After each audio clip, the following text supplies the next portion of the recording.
Mythical Chickens here yet again.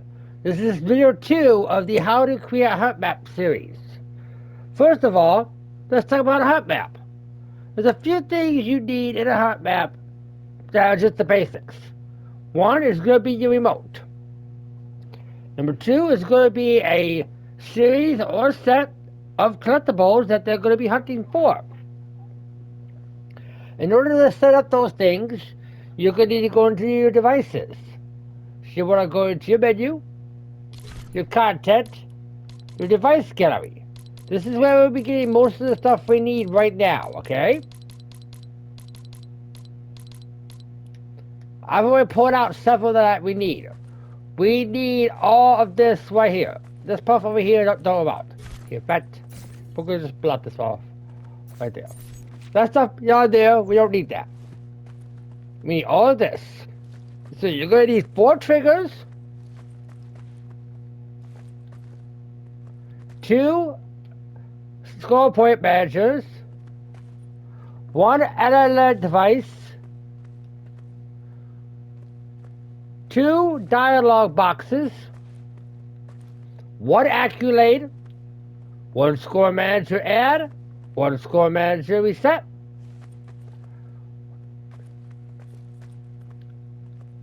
2 buttons, 2 switches, 2 hard devices, 3 switches, 2 hard devices, 1 spawner, 1 item granter, 1 signal remote manager, and that's the plan box. We're going to head that out. You're going to need all these pieces. Now, I'm going to state this a lot. Once you have the line built and you want to move it to another map, you must select it all in one trip. And it's best to select it all in one spot on your phone. To select the item, you're just going to want to push over and grab each one. Now, if you want to transfer this to another map, transfer all of this stuff you see right here at once. All this needs to stay connected. If you transfer all at once and you test it, like this,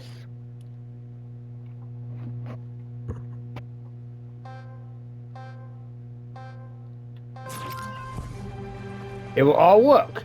You will get the item, you found the master one, then you will check your collection, which is right about, that's reset.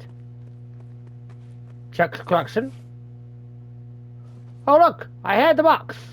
Sweet. Now I'll start the game over, so I'll throw my collection away. Reset progress. Check collection again. I'm going to check so you see it. Oh no, I ain't found it yet. And that's how that's set up. In order to have that rookie for every collectible, you have to set it up correctly. We're going to go over that in a bit.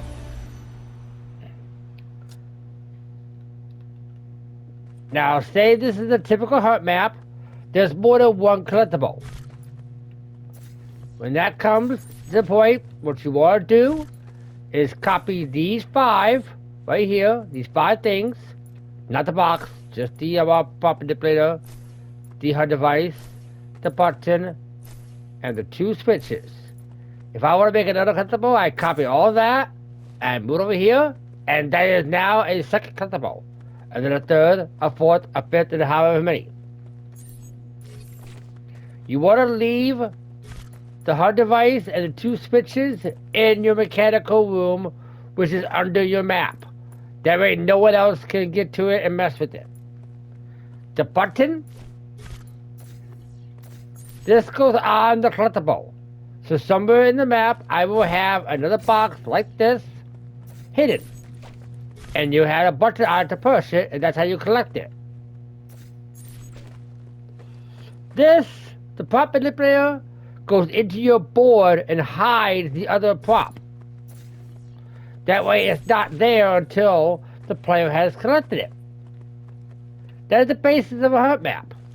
Your remote is so you can get back to your last checkpoint or to other areas of the map. The remote only requires these 4 things, but it's good to transfer all together just to be safe. Now we're going to go through each setting and we're going to build the remote.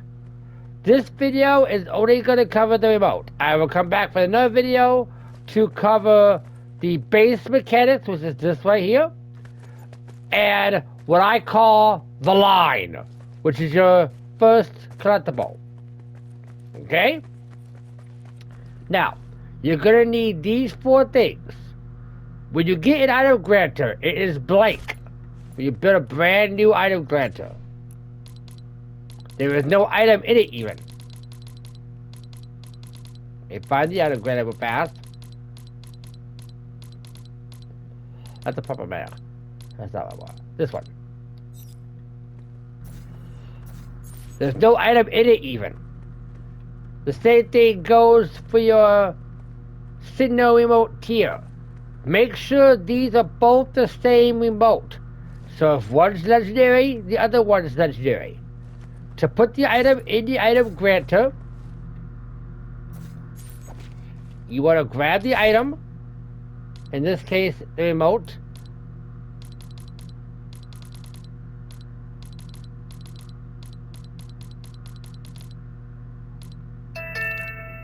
when did we get presents? Cool. In this case, the remote I normally use is the legendary one, if I'm not mistaken.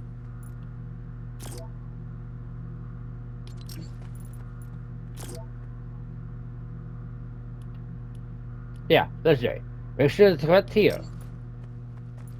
What you want to do is get you got your remote. Now drop it. And the granter will automatically suck it up. And now this granter is set to the same item. We did it earlier. Now when you set your item granter, you're going to want to set these settings. On grant action, keep all. That means your items you get, you keep them all so your remote's not taking other things away. Grant current item. When you tell it to, this will grant you the remote. Enable our start, yes. Receiving only the person who's triggering it. Keep always just at that. Only things you'll modify are these. You only want 1 ammo, you don't need spare. It's a wrap. That means the current item will be the only item dropped. Never drop it in location. You don't want that happening. Grant at game start is a yes. Now what you want to do, you're going to see a bunch of things here. Don't worry. Currently I have multiple player spawners.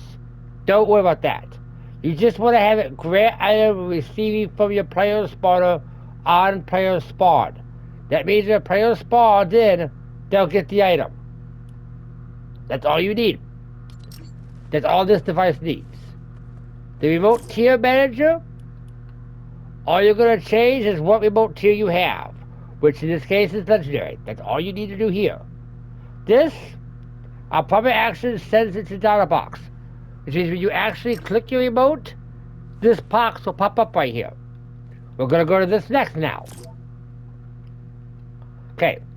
Normally you want at least 2 to 3 buttons. 1 for your hub, 1 for your last checkpoint, if you're going to have checkpoints, we'll get to that later, and 1 that takes you to each collection board. When you set that up, you're going to set up how many buttons do you want. In this case, we only want those 3. Don't bother text here, you can put what you want. This is just for the map I had it on. Tell it how many buttons you want, and which ones to cancel. Cancel is very nice because people don't want to accidentally click the remote and have to go somewhere. This remote is only set to go to the HUD, or the collector board, last checkpoint, and that's it. I'll fix it later for this map. That's how it was for the other map I was in.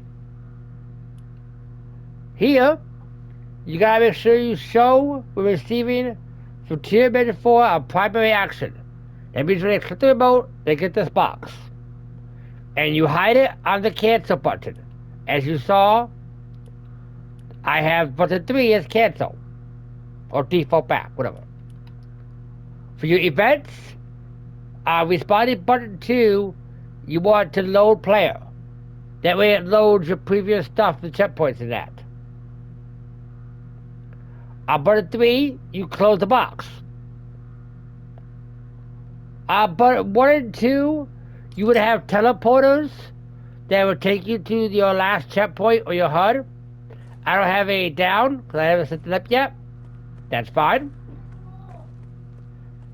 For your player spawner, all you need to do here is on player spawn, set the event to item granter. There was nothing else modified. All these settings are the same. You're going to want to make it visible in game. Turn it off though. It looks better when they don't see it. Everything else here really does not matter.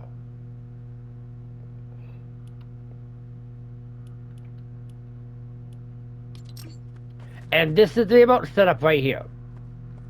In the next video, we'll be going over the already found device, which is right here. These guys. Already found is a thing that goes with the other ones. That way, when they find the collectible twice, it changes from you found collectible to already found. It does not add to your score or anything. That involves these two triggers right here and these devices right here. We're going to go over all the triggers and all that though in the next video because this is all connected. Same with these guys. These guys will be a separate video of that series. So, this video went over how to make your remote. Any questions, contact Jinx. Jinx hopes you enjoyed. Remember, stay mythical.